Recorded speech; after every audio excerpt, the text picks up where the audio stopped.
Thank you, Mr. Chairman, and gentlemen, welcome. Thank you for your appearance here this afternoon. I'm pleased to see that the Air Force has requested 72 tactical fighter aircraft for fiscal year 2024 and each fiscal year for the next 5 years. Despite repeated underfunding by the current administration, this is a good first step towards repairing and modernizing our hollowed-out Air Force. But I'm afraid it's the bare minimum our military actually needs as we try to deter a potential conflict with China. Our Air Force, unfortunately, has been characterized by shrinking inventories and an aging fleet since the end of the Cold War. We should be producing F-35s at full-rate production, ramping up F-15EX production, and proceeding quickly to the development of the E-7 aircraft. This is a matter of life and death for many of our nation's airmen and perhaps one day for our nation itself. I look forward to hearing your plans to get all of these essential programs to where we need them to be despite the fiscal constraints you face. Second, I'd also like to understand how you are maintaining the lethality of the Air Force while we wait to field F-35s with Block 4 upgrades, along with the next generation air dominance aircraft, the Advanced Battle Management System, and collaborative combat aircraft. I'm concerned that while we're developing capabilities for the far future, we're not making enough near-term upgrades to aircraft that are currently in service and that will be in service for decades to come, like the F-16 and our fielded bomber fleet. We're dangerously neglecting the upgrades that we need to fight tonight, as the saying goes. I'm also not confident that we're prioritizing munitions production for the near or the long-term fight. Finally, the Air Force is already in danger of becoming overextended in a period of peacetime. I would like to know how you are planning to overcome existing gaps in capacity while preparing to deter China and Russia without exhausting personnel and equipment. I look forward to hearing what you have to say on these topics and others. Thank you again for your appearance. General Moore, with the Air Force being plagued by underfunding, shrinking inventories, and aging aircraft, can you explain a little bit how the situation has impacted your ability to focus on both modernization and also the current requirements to fight tonight? Yes, Senator, as you rightly point out, there is certainly a balance between current risk and future risk. And we have endeavored to balance what needs to be done to provide a modern force, as well as what it takes to remain ready today. We have received over the last several budget cycles great support from this committee and others to move past the kinds of legacy force structure that aren't supporting our current operations needs. It isn't just the dollars that are freed up by moving away from legacy platforms. One must divest an entire squadron of F-16s to buy a single F-35 or an entire squadron of KC-135s to buy a single KC-46. It isn't an issue of economics. Every bit as important as the dollars is the manpower that's involved in maintaining and flying legacy force structure. And we need to transition that to, as you mentioned in your opening statement, the force structure that you see in procurement in this FIDEP. There will be some manageable risk to near-term ability for capacity, we'll say, but there is no zero-risk solution. There's no way to make any kind of transition without taking risk. We have to balance near-term risk and future risk, and we think we've done that in our budget submission. General Hinote, would you like to speak to that question? I saw you nodding vigorously at a few occasions. Yes, sir. Ranking Member Cotton, thanks for the question. One of the things I think I can say about this budget that makes me feel more confident than ever is I think we've actually started to move the big money to the future. And I would have told you before, I felt like we had not been able to do that for lots of different reasons. So I think you're seeing quite a big change in the 24 budget going toward the future capabilities. And that has me thinking we got that balance much more correct. Okay. General Slife, I did not see you nodding vigorously, but also didn't see you rolling your eyes or expressing any other opinion. Would you like to express one verbally? Well, Senator, thank you. What I would offer, I spend the bulk of my days working these current operations issues, and the demand from the combatant commands is insatiable. They all want more Air Force. But the problem is that unless we can articulate the risk and capacity of our Air Force to the Joint Force, we will always, as General Hinote said, privilege present risk at the expense of future risk. I'm excited about the progress we've made in our service force generation model, which is allowing us to articulate risk and capacity a little better, which in turn preserves the force's readiness so that as we modernize, we have the force as ready as possible for today. All right, and Mr. Hunter, anything to add, batting cleanup? Yeah, I agree with my colleagues, and I would say I think the key enabler for us in the Department of the Air Force in arriving at what I think was a balanced solution, a way to balance that risk, was the fact that it was done as an enterprise, that we had all of the various aspects of the operational community and the major combatant commands with the chief and with the secretary and with the secretariat and with the acquisition, the expertise that all these elements bring, including my own acquisition organization, to bear on saying what is the reasonable risk we can take in current ops, what is a reasonable program we can put forward to buy down future risk that we can resource and that's realistic, and drive at a solution that everyone could sign up to. All right, thank you all. I know that you've done the best you can under very difficult circumstances, but I think the Air Force requires close attention by the committee this year in the defense bill. I want to dig a little bit further now in my time left and in the next rounds on some of these programs. The Air Force has stated that collaborative combat aircraft, also referred to as CCA, are a key component of future force design to counterbalance the rising costs of new fighter aircraft, allowing the department to procure a large fleet at a lower cost, unmanned wingmen to offset our adversaries' growing arsenals, and increase survivability of manned tactical fighter fleets. It's been explained that these unmanned systems will be controlled by manned aircraft. I'd like to know if the department is coordinating the required mechanisms for that control across the manned aircraft fleet, and what's the status of that coordination. Mr. Hunter, would you like to start?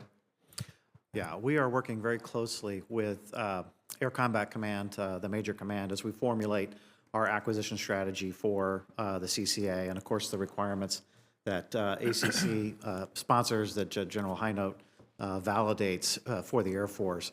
So critical to that is looking at what aircraft it will interoperate with and how we achieve that interoperability and that ability to share, C2. A lot of analysis has been done on that. We think we have a good process for how that should work. There is work to be done in making and demonstrating how it actually will work. And so we have this operational experimentation unit that's been established where we will work closely with the Australians who have a flyable platform that they are using today. It's not quite exactly, would necessarily meet our requirements, but it is a very good proxy that we can use to develop the CONOPS for that. But General Hinote could probably speak more to exactly how that's going to work. Yes. Yes, sir. Thanks for the question. Sir, you're right in that CCAs will allow us to do something that is fundamentally different. We're going to be able to manipulate risk and impose cost, especially in some sort of great power competition and conflict.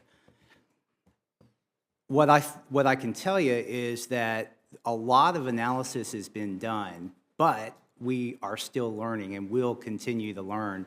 So where I think we are today is we have a good plan and we have a good opportunity for the operators and the acquisition professionals to be able to work together to figure out what it looks like when manned-unmanned teaming becomes real.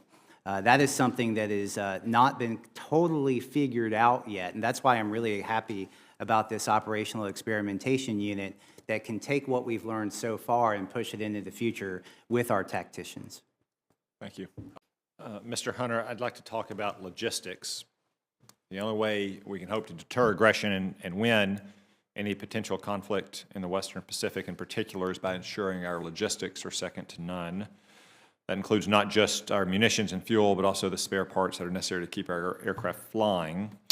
But reports from the GAO paint a pretty bleak picture of aircraft logistics, with the Air Force missing their mission-capable rates for almost every aircraft every year, meaning that our aircraft aren't available to fly their required missions for a significant portion of time.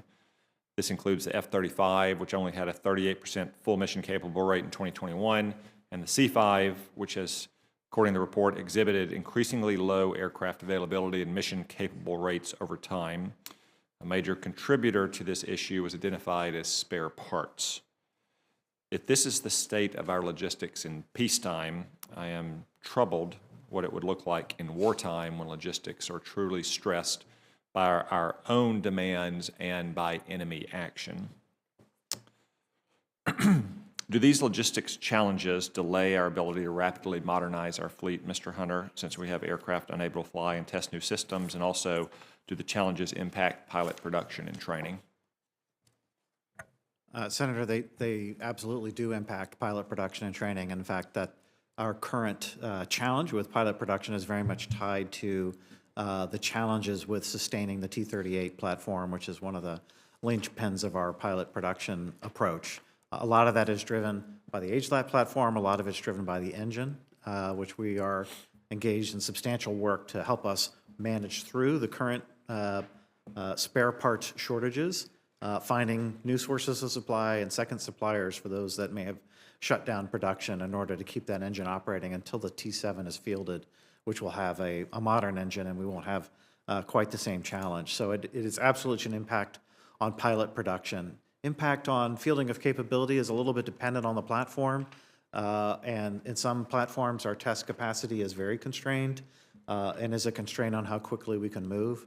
In some cases, that's where we're doing our greatest degree of modernization. So, for example, the B-52 is one where the extent of modernization on the B-52 is so large that it is a challenge to the capacity of the test fleet for that platform.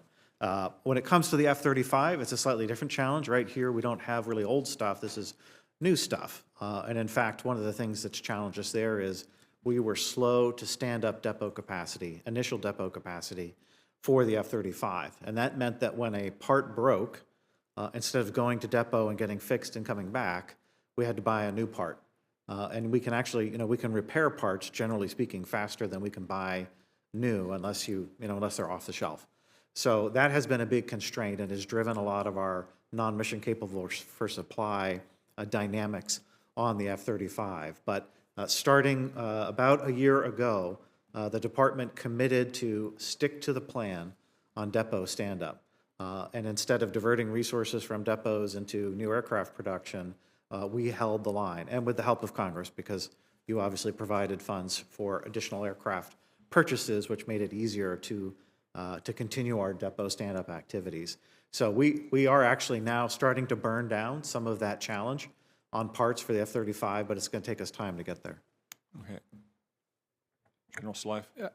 Senator, thanks. I would just point out much of what you're describing is what we call weapon system sustainment funding, which funds many of our repairable and depot activities, a lot of the modernization, for example. This budget that is before you today is the highest in terms of the percentage of our WSS requirement that's funded since 2019. So this issue that you've highlighted is absolutely an issue. It absolutely affects pilot production. It affects the number of hours that crews are flying in our operational units. We recognize the need to get over it. And so I think you'll see a stair-step approach to improving our weapon system sustainment funding over time. Okay. And the F-35 is moving to so-called performance-based contract soon, is that correct? So that is in work. Notionally, the current sustainment contract would finish around the end of this year, and we would put in place that next contract structure. We are working hard to have it be the case that next contract structure is a performance-based logistics contract. But as you probably know, there is a congressional mandate that says we have to be able to certify that PBL approach would meet certain benchmarks in terms of cost and performance. And we have to get there, working with the supplier. So my hope and my expectation is we will get there. But if we can't get there, then we will not bring a PBL contract back that doesn't meet the requirement. And would you expect to extend that approach to any other aircraft? Well, we do have performance-based logistics contracts on several of our platforms. And I would say across the Air Force, we're probably not the largest user across the Department of Defense compared to some of the other services. But it does work in certain cases. We obviously have to meet our statutory requirement for the organic industrial base. And most of our platforms that we're currently bringing on board, we are planning for organic sustainment, so KC-46, B-21. So most of my focus, honestly, is on making sure that we stand up the organic depots, and we haven't been going after a lot of new PBLs in the Air Force. Thank you. General Moore, anything else in your purview that you'd like to share with us today? No, Senator, I think we touched on everything we wanted to make sure we talked about. Thank you. General Hinote, you've got 5 days left. What do you want to get off your chest? Oh, well, Unburdened by concerns everybody about in the future. Pentagon is excited to hear that. In all honesty, I've watched, for whatever reason, I've been in the Pentagon for a while now and know many of you in the room. And I've watched this narrative unfold, this story unfold. And we've known we've needed to change for many, many years. And it feels like we're finally maybe getting to a pivot point right now. That's exciting, but it's also scary because it could come off the rails right away, and we don't want that. So I'm cautiously optimistic, and I'll be cheering from the sidelines. Mr. Hunter, General Slife, anything from you to close out? I did want to mention, so I think you raised it, sir, in your opening statement, but I didn't touch on it as much as would have maybe been judicious on the importance of our C3 battle management and ABMS-related investments. So all of the OIs, you think how the OIs operate, they're all fundamentally trying to solve the same problem, which is the operational problem, the pacing challenge. They're sort of different frameworks for understanding and decomposing that problem. They all recompose when you look at OI2 and ABMS and C3BM. To make progress on all of the different OIs, we have to be able to deliver that. We've got a pretty substantial investment resource increase in our budget for that, and we very much ask your support for that. I think we've worked very hard to, with the new PEO, to bring a lot of acquisition rigor and engineering insight and a lot of richer set of program activities that you can see when they will deliver results that will be meaningful. So I think we've come a long way, and we ask for your support for that request. Thank you. Senator, we've talked a fair bit today about things like electronic attack and apertures and the need to be able to close long-range kill chains at scale. One of the things that underpins all of that is the electromagnetic spectrum. And so, as I believe you're tracking, there are considerations about selling access to the electromagnetic spectrum. There's a study going on right now that should be finished, I believe, in September. That'll kind of inform the Defense Department's position on this. I don't know what that study is going to say, but I would just encourage the subcommittee to remain witting to the potential national security impacts of the loss of spectrum for some of our key capabilities. Thank you, Senator. Okay. All right, gentlemen, thank you all for your appearance today. Thank you for your service to our nation. The hearing is adjourned.